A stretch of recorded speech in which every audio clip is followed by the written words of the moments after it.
ओर फैल रही थी भिखारियों को सभी में ब्रह्मा देखने वाले संत एकनाथ महाराज।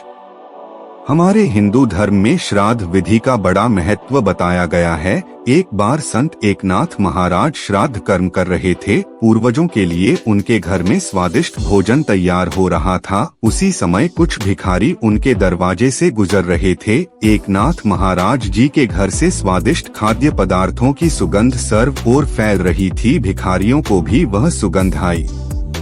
तब उनमें से एक भिखारी ने कहा, यह भोजन पहले पुरोहितों को खिला। सभी में ब्रह्मा देखने वाले संत एकनाथ महाराज। हमारे हिंदू धर्म में श्राद्ध विधि का बड़ा महत्व बताया गया है। एक बार संत एकनाथ महाराज श्राद्ध कर्म कर रहे थे। पूर्वजों के लिए उनके घर में स्वादिष्ट भोजन तैयार हो रहा था। उसी समय कुछ भिखारी उनके दरवाजे से गुजर रहे थे। एकनाथ महाराज जी के घर से स्वादिष्ट खाद्य पदार्थों की सुगंध सर्व ओर फैल रही थी। भिखारियों को भी वह सुगंध आई। तब उनमें से एक भिखारी ने कहा, यह भोजन पहले पुरोहितों को खिलाया जाता है, हमें तो बचा हुआ जूठा अन्न मिलेगा। संत एकनाथ जी ने इन भिखारियों को बात करते हुए सुना। उन्होंने अपनी पत्नी गिरिजाबाई से कहा, बहुत से लोग ब्राह्मणों को भोजन कराते हैं और वह उचित भी है, परंतु इन भिखारियों में भी ब्रह्म परमात्मा है। अभी उन्हें खिलाओ, परंतु पुरोहितों के लिए भी बाद में भोजन पका पाओगी न, उनको आने के लिए अभी समय है।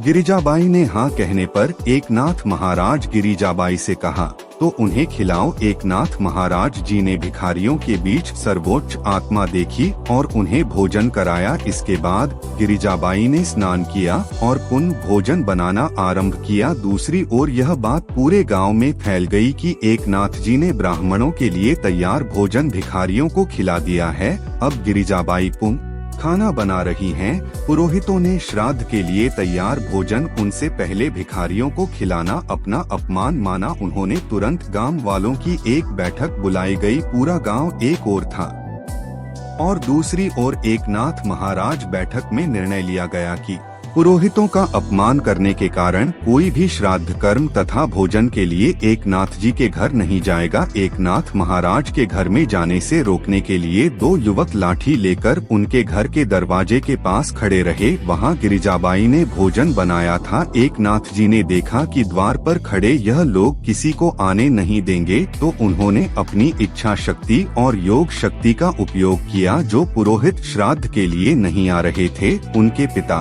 दादा, परदादा आदि को उन्होंने आवाहन किया और सभी प्रकट हो गए। एकनाथ महाराज ने उनसे कहा, बैठ जाइए भूदेव, आप इस गांव के ब्राह्मण हैं, आज हमारे घर भोजन कीजिए। गांव के पुरोहितों के पूर्वज भोजन करने बैठ गए। हाथ धोना, आचमन आदि के समय गाए जाने वाले श्लोकों की आवाज से एकनाथ जी का आंगन गूंज उठा। बाहर द्वार पर जो दो युवक लाठी लेकर खड़े थे, उन्होंने यह आवाज सुनी।